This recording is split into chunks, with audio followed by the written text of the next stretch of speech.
કોઈ પણ ક્ષણે બોર્ડર ઉપર અણધાર્યો અને ન જોયેલો હુમલો થઈ શકે છે। ભારત ઉપર ગમે તે ક્ષણે પરમાણુ એટેક થાય એમ છે। જે દશા બાંગ્લાદેશમાં થઈ એ દશા ભારતમાં થશે કે ભારતના ઊભા બે ચીરા કરી નાખીશું। ભારતની ચિકનને કાપતા અમને 1 જ કલાક થશે। જો બટોગે તો કટોગે।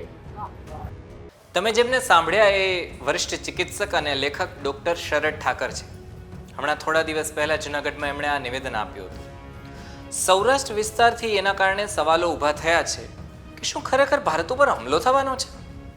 નમસ્કાર, વિગતે વાત કરીએ। વાઇબ્સ ઓફ ઇન્ડિયા સાથે હું સમીર। ડૉક્ટર અને લેખક શરદ ઠાકર જૂનાગઢમાં એક ગંભીર વિષય પર વાત કરતા આપણને જોવા મળ્યા હતા। એમણે કહ્યું હતું કે કોઈ પણ ક્ષણે સરહદ પર અણધાર્યો અને ન જોયો હોય એવો હુમલો થઈ શકે છે।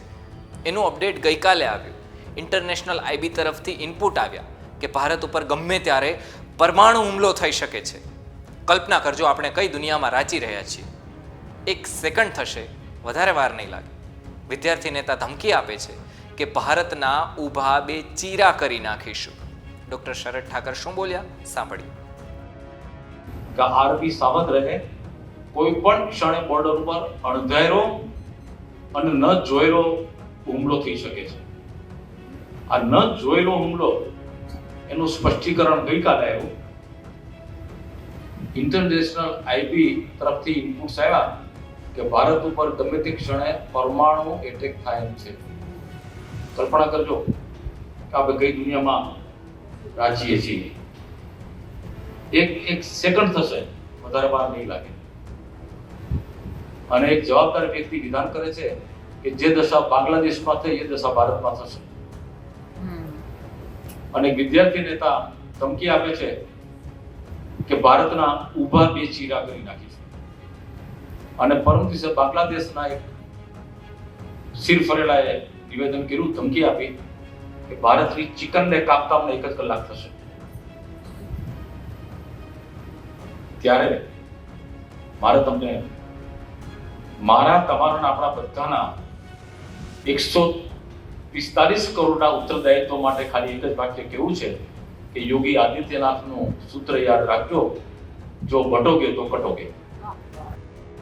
આ વિડીયો ખૂબ વાયરલ થઈ રહ્યો છે એટલે અમે ડૉક્ટર શરદ ઠાકરને સંપર્ક કર્યો, ફોન કર્યો અને પૂછ્યું કે તમે આ કયા આધારે વાત કરી કે ભારત ઉપર પરમાણુ હુમલો થવાનો છે? ત્યારે એમણે અમને કહ્યું કે આ મારું નિવેદન નથી, રક્ષામંત્રી રાજનાથ સિંહનું નિવેદન છે।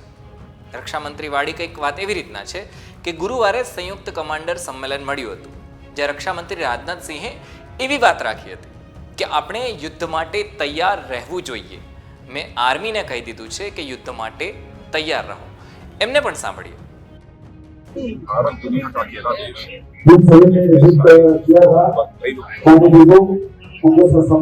भारत सदैव से शांति का पुजारी रहा है और आगे भी रहेगा। लेकिन आज जैसी वैश्विक परिस्थितियां उनको देखते हुए मैंने यही सारे अपने आर्मी कमांडर को मैंने कहा था कि विश्व में शांति की स्थापना के और स्वयं भारत में भी शांति की स्थापना के लिए सदैव हम लोगों को युद्ध के लिए तत्पर रहना चाहिए, तैयार रहना चाहिए। इस उद्देश्य से कहा था ताकि किसी भी सूरत में हमारी शांति भंग न होने पाए। અમે બંને પક્ષ તમારી સામે રજૂ કર્યા। આ આખી વાત હતી જે અમે તમારી સામે રાખી। આ વિડીયો બનાવવા પાછળનો ઉદ્દેશ્ય એ છે કે લોકોને ખબર પડે કે આવી રીતના ભડકાઉ વાતોના કારણે લોકો ડરી જાય છે। આપણું કામ લોકોને ડરાવવાનું નથી પણ એ સુનિશ્ચિત કરવાનું છે કે એની સુરક્ષા કેવી છે। અને જો ધમકી મળતી હોય કે આમ થઈ જશે તેમ થઈ જશે તો એ આપણી સરકારનું નમાલાપણું કહેવાય કે કોઈ આલિયો માલિયો આવી અને એ દેશ આવી અને આપણને ધમકાવી જાય છે। આપણે વિશ્વગુરુ બનવા તરફ જઈ રહ્યા છીએ, અમૃતકાળમાંથી પસાર થઈ રહ્યા છીએ અને એવા સમયમાં આપણને કોઈ દેશ, આપણો જે દેશ છે એને ધમકી આપે તો સરકારે સુનિશ્ચિત કરવું જોઈએ કે આવું ક્યારેય ફરીવાર ના થાય। બીજી મહત્વની વાત કે અધૂરી વાતો છે ને એ અફવા બનીને ફેલાય છે વધારે, એના કારણે ભય પેદા થાય છે। આવું ન થવું જોઈએ। જો કોઈ આધાર પુરાવા ન હોય અને જો કદાચ કોઈ ભય વગેરે ફેલાવતું હોય તો એમની સામે કાર્યવાહી થવી જોઈએ। આપણા સંરક્ષણ, અખંડિતતા અને આપણી સુરક્ષાની વાત છે। અમે અધૂરા વાયરલ વિડીયોના પૂરા પુરાવા તમારી સામે મૂક્યા છે। તમારું આ મામલે શું કહેવું છે અમને કમેન્ટમાં લખી અને જરૂરથી જણાવજો। ધન્યવાદ।